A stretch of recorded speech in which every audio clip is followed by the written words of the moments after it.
Welcome to Redtastic. Story 1. I, 18 female, haven't always had a very calm life. Like most stories, mine started when my parents decided to get divorced after being married for over 18 years. My dad and I were super close after the divorce and remained so.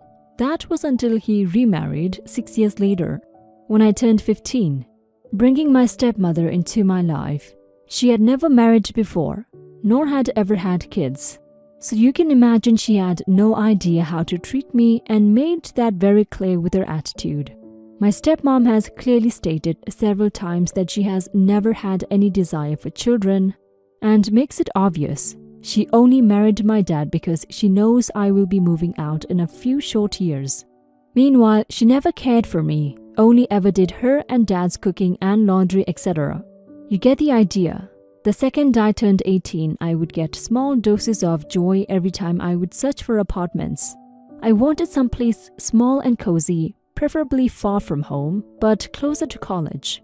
A few weeks before college started, my stepmom and dad had planned a little vacation as a family so we could spend some more time together before I left. I was pleasantly surprised and immediately started packing for it. My stepmom organized everything, from the airline we would be using to the location and where we would be staying. Dad didn't question anything, so neither did I. I just went with the flow and packed what she said was necessary. The day of the flight comes and my stepmom announces, "We are going to stay at a very expensive island where she has a cousin who owns a big cabin, enough for the family." I was thrilled. I hadn't traveled much in the past as much as I would love to, so I was genuinely excited about this vacation. We arrived at the airport and my stepmom seemed to be looking for someone. Dad and I were confused because we were told it was just our family. We then found out my stepmom invited her 3 nieces to the trip without mentioning it to Dad and me. One of her nieces was around my age and the other 2 were younger. I tried to think positively of the situation and thought I would try and get along with the eldest niece so we could have a good time together. We arrive at the location and it is this beautiful island with separate private cabins at a distance from one another. Each cabin has 2 bedrooms and a small sitting area with 2 single chairs and a table. I went straight to the bedroom with a better view and started opening my luggage when my stepmother walked in and, without hesitation, said this room was for her nieces, while the other was for her and Dad and that I should find someplace else to sleep. I asked her how in the world I would find another place to sleep in a 2-bedroom cabin on a field in the middle of a huge forest. I went straight to Dad only to see him in a deep sleep, which reminded me how much jet lag affects him. I roamed outside the cabin looking for some place where I could sleep for the next 2 nights. I came across a small closet-type area that had some travel gear in it, including a tent. No sleeping bag, no nothing, but an old tent and rusty poles. Hearing the girls giggling and chatting in the cozy cabin room with my stepmom put me in enough rage to keep myself warm all night, I supposed. So I put up the tent, grabbed an old cushion and sheet from the living room, and made my bed outside in the chilly weather with the bugs. Needless to say, I did not sleep well at all and was up in the sun. I hiked around the area, then had breakfast alone and met with my dad, who was also up bright and early. He asked how I had slept and I told him everything. Dad was red with rage. He grabbed my hand and stormed over to my stepmom and let her have it, telling her she had no right to kick me out of the cabin when this was supposed to be a family vacation. Dad wasted no time in telling stepmom the trip was cancelled and everyone was leaving that night to pack their things. He said it loud enough for the nieces to hear. Stepmom gave me the meanest stare ever, speaking with her eyes, shouting at me for ruining the perfect family vacation she had planned. That night, as we reached the airport, we were unloading the car and heading to the gate when my stepmom noticed my dad and I had no bags with us, and we had stopped at security while the 4 of them had passed through security and were getting their bags checked. That's when Dad announced to her and her nieces that we extended our trip to another 4 days and wished them a safe flight. Update. My dad and I had the best time ever on that trip. It was exactly what I needed before heading off to college. Neither of us wanted the trip to end so soon, so planned another getaway for whenever I got time off of college. Just the 2 of us.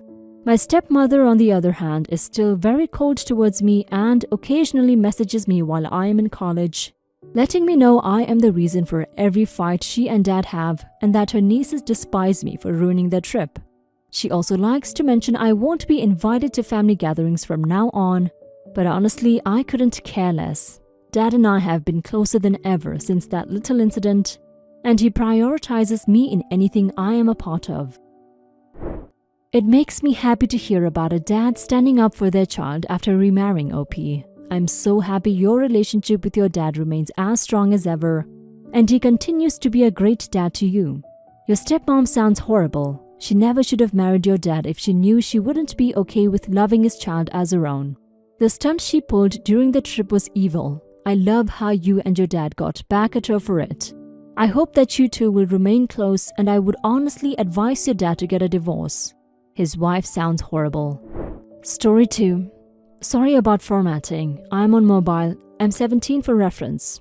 My grandfather bought a truck in 2001, brand new off the lot. In 2018, I sold my first truck so I could buy my grandpa's pickup. I paid $300 for it as our agreement was that I fix the truck and get it running. I can have it. Turns out it just needed spark plugs and wires. My cousin, who was 13 at the time, threw a huge fit after she found out that I had bought it and was gonna be driving it now. Fast forward to last week, she got a learner's permit and she went to my parents saying she wanted me to give her my truck. I walked into the room not knowing what was going on, and she proceeded to take my keys from the hook I just hung them up on, and I stopped her and asked her what she thought she's doing. Her response was to look me dead in the eye and say, "I'm taking my truck home." I told her that she's not getting my truck, and she started to yell at me, saying she had been saying she wanted the truck for months before I bought it.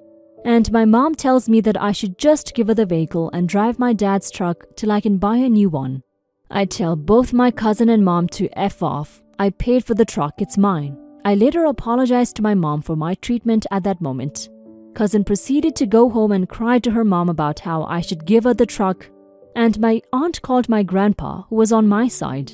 Most of my family is on my cousin's side though, and are saying I'm an a-hole. Not the a-hole, OP. That is your truck per your agreement with your grandfather. Also, for her to just take the keys like that is super rude. Kudos for apologizing to your mom. It shows maturity from you, which is good. I'm so sorry that your family appears to be full of emotional bullies. You have your work cut out for you.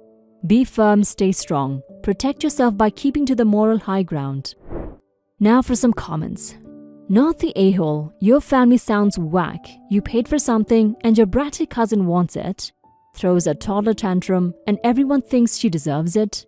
You live upside down. Keep your truck. Make sure the title is in your name only. Good luck. Not the a-hole. You paid for it. You have a similar situation to myself where your vehicle is yours, technically speaking, by legally speaking. It belongs to your parents. My advice is hide the keys, both of them, and tell no one where you put them. Always lock the truck, and when you turn 18, transfer the title to yourself. Also, since you mentioned your grandfather is on your side, get him to write a receipt out to you. Regarding the sale, that way there's something there to stop anyone contesting ownership with any relative ease. Not the a-hole. Her parents are only taking her side because if she gets a free truck, then they don't have to buy her a vehicle. They're trying to save themselves money by costing you money. That's called stealing, and no one is entitled to steal, not even family. Tell them she can buy it for what you paid for it when you buy a new truck. That's fair, and it's the same as the deal you got from your grandpa. If they get upset, ask them why they think she should get a better deal than you did.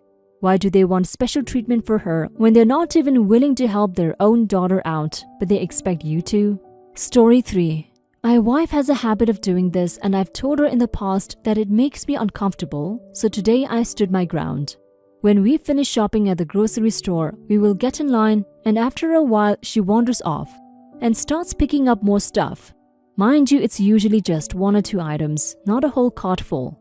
I'll be at the self-checkout ringing up the purchases, and she will walk past everyone in line and add her extra stuff to the cart. Today I told her to put it back or go to the back of the line. As far as I'm concerned, it's cutting.